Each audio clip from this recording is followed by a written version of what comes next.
स्वागत है आपका एस्ट्रो हिम्मा में। कैसे हो आप? सब बढ़िया? करवा चौथ का व्रत हो गया, कर दिया, उद्यापन भी कर दिया, मत्था भी टेक दिया। अब हमारा भी टाइम हो गया लाइव आने का। 8 बजे से लेकर 9 बजे तक लाइव आना है। मैंने सोचा आप लोग इंतज़ार कर रहे होंगे तो पहले ये काम भी कर लेते हैं, फिर और आगे बढ़ेंगे। अब दोस्तों, करवा चौथ का त्यौहार बहुत अच्छा हो गया, बहुत खुशी हुई। सबने अपनी मेहंदी वाले हाथ फोटो में भेजे हैं, व्हाट्सएप में दिखाए हैं, वीडियो कॉल कर करके दिखाई हैं। करवा चौथ पे बहुत खुशी हुई मुझे भी देखकर कि आप लोग इतने खुश हैं और इतनी खुशी से ये त्यौहार बनाया है। और भगवान करे आपकी खुशियों में 4 चांद लगे और भी दिन दुगनी रात चौगनी तरक्की हो और आगे से और खुशियों से आप त्यौहार मनाएं। दोस्तों, अब करवा चौथ के बाद हमारा होली अष्टमी का त्यौहार आ गया है। करवा चौथ के 4 दिन के बाद होली अष्टमी माँ का त्यौहार होता है। इस त्यौहार को बहुत धूमधाम से मनाते हैं लोग। देखिए, ये त्यौहार जो है शुक्ल पक्ष की अष्टमी को मनाया जाता है। कार्तिक मास को, कार्तिक मास की शुक्ल पक्ष की अष्टमी को मनाया जाता है। ये शुक्ल पक्ष की अष्टमी 8 नवंबर को आ रही है, संडे का दिन पड़ेगा। दोस्तों, अब होली अष्टमी की तैयारी शुरू कर दीजिए। संडे के दिन हमने होली अष्टमी माँ का व्रत रखना है। होली अष्टमी माँ का व्रत संतान के लिए रखा जाता है। संतान की अच्छी खुश जिंदगी रहे, कोई संकट संतान के ऊपर ना आए, कोई भी संतान की परेशानी ना हो, इसलिए हम होली अष्टमी माँ का व्रत रखते हैं। इसका नाम होली अष्टमी माँ क्यों पड़ा है?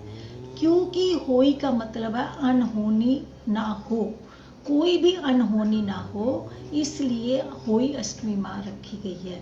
पार्वती माँ का ये व्रत होता है। हमें पूरी श्रद्धा पूर्वक ये व्रत रखना चाहिए। दोस्तों, इस दिन सुबह जब आप 8 नवंबर को उठेंगे, सुबह स्नान कर कर अपना होली अष्टमी माँ का व्रत का संकल्प ले लेना कि मैं माँ व्रत रख रही हूँ, मेरे बच्चों की खुशियाँ देना, संतान मेरी जो है उसे तंदुरुस्ती देना, सुख समृद्धि देना घर के अंदर। और अगर किसी की संतान थोड़ा बीमार भी रहती हो या कोई संतान किसी से नहीं हो रही हो, किसी के पास कोई भी कारणवश आपको संतान की परेशानी है, अगर हम ये व्रत रखते हैं तो इससे हमारी सारी परेशानियां दूर हो जाती हैं और हमारी संतान बहुत अच्छी समय निकलता है। तो देखिए दोस्तों, इस होली अष्टमी वाले दिन आपने सुबह उठकर माँ का संकल्प ले लेना है कि मैंने ये व्रत रखना है। और फिर पूरा दिन आपने इसमें कुछ भी, पानी तक भी नहीं पीना, जल भी नहीं पीते। कुछ जगह पर लोग, देखिए सब क्या है दोस्तों, हर जगह की परंपरा अलग अलग है। अब मैं जो आपको बताना चाहती हूँ वो नॉर्थ की तरफ से बता रही हूँ, क्योंकि उधर ऐसा होता है। और कहीं पर कैसे होता है, आप जैसे आपके पुराने घरों में आपके इन लॉज या उनके पुराना चला रवाज चला आ रहा है, आप वैसे भी कर सकते हैं।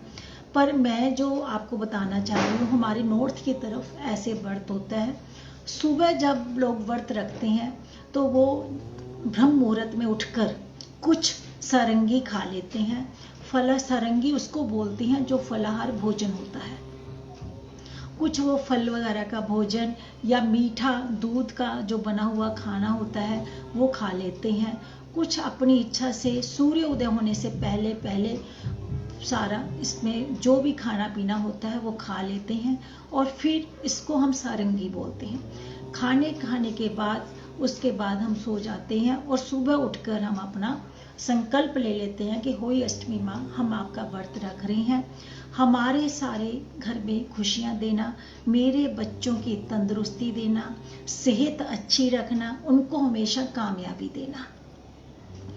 इस व्रत को कई लोग कहीं पर 4 बजे भी कथा कर लेते हैं और कथा कर कर उसमें थोड़ा पानी और चाय पी लेते हैं। कहीं पर कई लोग कथा नहीं करते, रात को ही चंद्र तारा देखकर कथा करते हैं और तभी पानी पीते हैं। कई लोग 4 बजे भी कर लेते हैं। जैसे जैसे आपके घर में परंपरा है वैसे वैसे आप कर सकते हैं। अब देखिए, अब 4 बजे की कथा करने के बाद उसके बाद आप जब तारे निकलते हैं उस समय इसकी तारों को अर्घ दिया जाता है। अर्घ देने के बाद व्रत खोला जाता है। कई लोग तारों को भी अर्घ देते हैं, कई लोग चंद्रमा को भी अर्घ देकर व्रत खोलते हैं। इस समय होई अष्टमी माँ का जो शुभ मुहूर्त है वो मैं आपको बताती हूँ। शाम को 5:26 से लेकर 6:46 तक शुभ मुहूर्त रहेगा। होई अष्टमी माँ के जो आपकी पूजा करने का टाइम है वो आपका शुभ मुहूर्त 5:26 से लेकर 6:46 तक शुभ मुहूर्त है। आप इसके बीच बीच में आप अपनी पूजा कर सकते हैं और होई अष्टमी माँ का व्रत रख सकते हैं, खोल सकते हैं। देखिए, जब आपने पूजा करनी है इसमें आपने क्या करना है, इसमें आपने एक पटड़ा लेना है, उसके ऊपर लाल रंग का कपड़ा बिछाना है। लाल रंग का कपड़ा बिछाकर सामने देवी माँ की फोटो लगानी है। पार्वती माँ की जो फोटो लेंगे, कोशिश करना कि पार्वती माँ की गोद में गणेश जी हों। अगर ये वाली फ़ोटो मिलती है तो बहुत अच्छी है, नहीं तो जो आजकल मार्केट में मिलती हैं आम अष्टमी माँ की, हुई अष्टमी माँ की फ़ोटोएँ बाज़ार में अक्सर मिल रही हैं। 7 बेटों वाली फ़ोटो, सिंह की फ़ोटो, पार्वती माँ की फ़ोटो, ये पूरी फलों की फ़ोटो साथ में लगी हुई पूरी फ़ोटो आजकल मिल रही है। पहले जब फ़ोटो नहीं मिलती थी, अगर आप फ़ोटो नहीं खरीदना चाहते तो लोग गेरुओं से अपनी दीवार पे फ़ोटो बना लेते थे, चित्रकारी कर लेते थे। और देखिए, ये आपकी इच्छा है कि आप बाज़ार से फ़ोटो लेना चाहते हैं या अपने हाथ से दीवार पर बनाना चाहते हैं। ये जैसा आपको ठीक लगे वैसे आप कर लीजिए। और आपने फ़ोटो दीवार पे बना कर रखनी है और उसके पटड़े पर आपने लाल कपड़ा बिछाकर उस पर आपने जो भी आपके कुछ फल रखने हैं, गणेश जी के लिए आपने दूबा अर्पण करनी है, लक्ष्मी पार्वती माँ के लिए लाल फूल फल लेने हैं, मीठा कुछ बनाना है, स्वीट जितनी कोई आपके पास मीठी स्वीट हो लेके आना बाज़ार से। केले रखना, मूली रखना, गन्ने रखना, उस दिन खीर बतासे रखना मत पूजा करते समय। ये सब चीज़ों का एक विधि विधान बना हुआ है। और देखिए, जितनी भी आप पूजा में, कई लोगों को यहाँ पे हलवा बनता है सूजी का, आटे का, कई लोगों के मालपुआ और खीर बनता है। जैसे जैसे आपके घर में परंपरा चली आ रही है उस तरह से आप इस परंपरा को निभा सकते हैं। अब कोशिश करिए कि आप मूली और गन्ने, केले, हरियाली ज़्यादा रखें ताकि हमारे घर में खुशियाँ ही खुशियाँ आएँ। और अच्छी तरह से भगवान को अर्पण करिए और पूजा आराधना कीजिए। आरती जो इसकी कथा है, वो कथा मैं आपको बताती हूँ। देखिए, जो होई अष्टमी माँ की कथा आप पढ़ते हैं, आजकल किताबों में भी मिलती है, किताब भी मिलती है, जो मैं आपको सुना रही हूँ, आप उससे भी सुनकर अपनी पूजा खोल सकते हैं, व्रत को। देखिए, क्या होता था पुराने समय में, हमारी विधि विधान जो कहते हैं कि पुराने समय में एक साहूकार की बीवी थी, वो दिवाली की सफाई कर रही थी।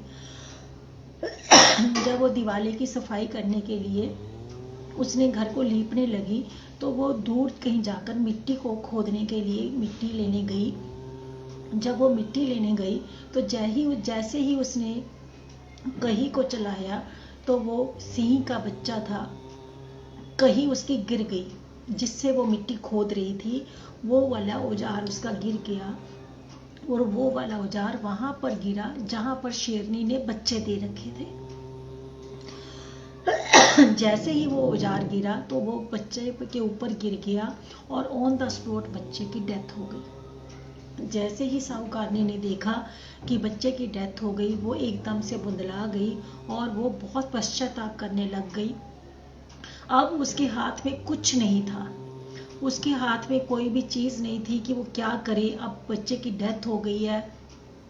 वो पश्चाताप करती हुई अपने घर वापस आ गई और वापस आने के बाद उसने बहुत, उसका मन दुखी हुआ और दुखी होने के बाद भी कुछ फल नहीं था क्योंकि बच्चे की डेथ हो चुकी थी। जब उसका मन इतना दुखी हुआ तो नेक्स्ट ईयर उसके भी बच्चे की डेथ हो गई, साहूकारनी की। ऐसे करते करते उसके 7 लड़के थे, 7 लड़कों की डेथ हो गई। साहूकारनी बहुत दुखी रहने लग गई और सारा दिन घर के अंदर एक शोक का, मातम का माहौल बन गया। साहूकारनी सारा दिन जब दुखी रहती थी तो उसको देखकर साहूकार भी दुखी रहने लग गया। एक दिन हुई अष्टमी माँ का दिन आया, उसके आसपास के लोगों ने, औरतों ने व्रत रखा, तो उसने भी अपनी कथा सुनाई कि मैं देखिए जानने में कभी भी कोई पाप नहीं करा, अनजाने में मेरे से ये पाप हो गया है। मेरे से शेरनी का एक बच्चा खत्म हो गया, मैं घर की मिट्टी लेने गई थी और वहाँ पर वो औजार गिर गया, इसलिए उस बच्चे की डेथ हो गई। जैसे ही उसने ये कथा सुनाई तो सामने वाली जो औरतें थी उन्होंने बोला, देखिए आपका आधा कष्ट तो वैसे ही खत्म हो गया जब आपने इतनी बड़ी गलती मान ली, और अगर आप इतना पश्चाताप कर रही हैं तो आप ऐसा कीजिए, इस समय आप कोई अष्टमी माँ के दिन पूजा कीजिए, उनका व्रत रखिए, सुबह उठकर उनके आगे प्रार्थना कीजिए, आपके सारे कष्ट दूर हो जाएंगे। उससे साहूकारनी बड़ी दुखी थी। उसने जैसे ही ये चीज़ सुनी, उसने हुई अष्टमी माँ का व्रत रखा, पार्वती माँ के आगे अपना सिर झुकाया, क्षमा याचना की। पार्वती माँ ने उसकी बात मान ली। हुई अष्टमी माँ की कृपा से उसके घर में संतान हुई। अब उसने हर साल व्रत रखने शुरू कर दिए और उसके घर में फिर से 7 पुत्र हुए और वो बहुत खुश हुई और उसके घर में फिर से हरियाली आ गई। जब उसके घर में खुशियां आई, वो घर बहुत खुशियों से भर गया, तो उसने अब ये व्रत करना हमेशा शुरू कर दिया और इस व्रत को उसने सोचा कि मैं जिंदगी में कभी भी कम नहीं करूंगी और हमेशा व्रत रखूंगी और हमेशा इस व्रत की पूजा आराधना करूंगी। ये व्रत है की कहानी है। ये व्रत की कहानी कर कर हम लोग पूजा करते हैं और खोलते हैं और ये बोलते हैं, पार्वती माँ आपने जैसे सबके लिए भला किया है वैसे सबका भला करना, और कोई भी भूल चूक हो गई हो उसको क्षमा याचना करना, संतान को खुशी देना और सबके घरों में खुशियां ही खुशियां देना।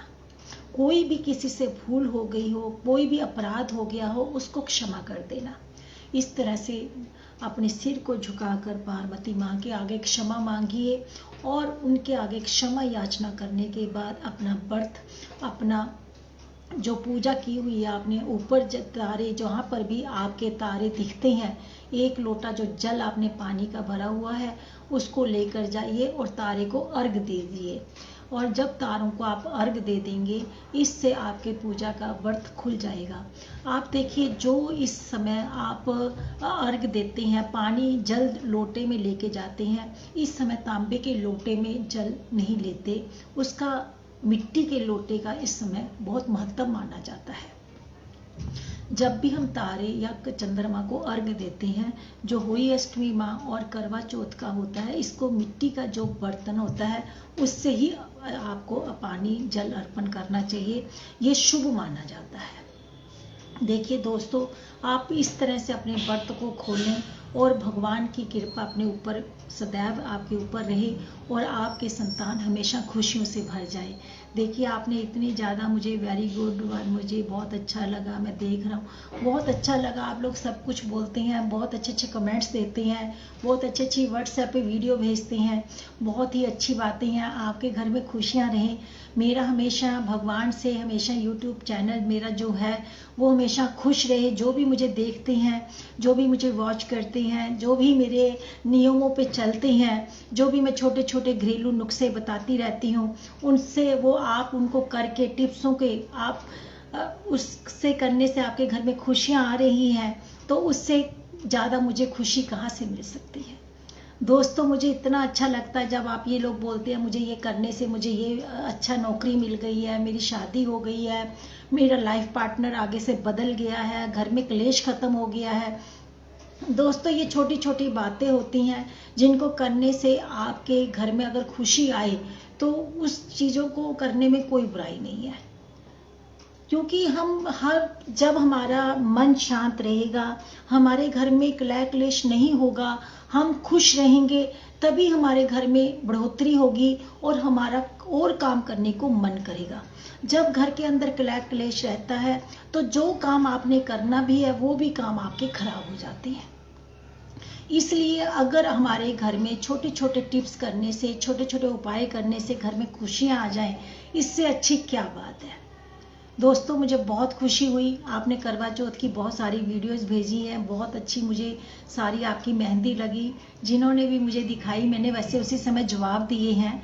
अगर फिर भी कोई रह गया हो तो मैं उनसे ये कहूँगी कि मुझे बहुत बहुत बहुत पसंद आई आप लोगों की मेहंदी। बहुत आपने जो चूड़ी पहनी है, ये चीज़ें पहनी हैं, बहुत पसंद आई, आपने भेजी हैं, मुझे दिखाई हैं, मुझे बहुत अच्छा लगा और आपके घर में खुशियाँ ही खुशियाँ बनी रहें।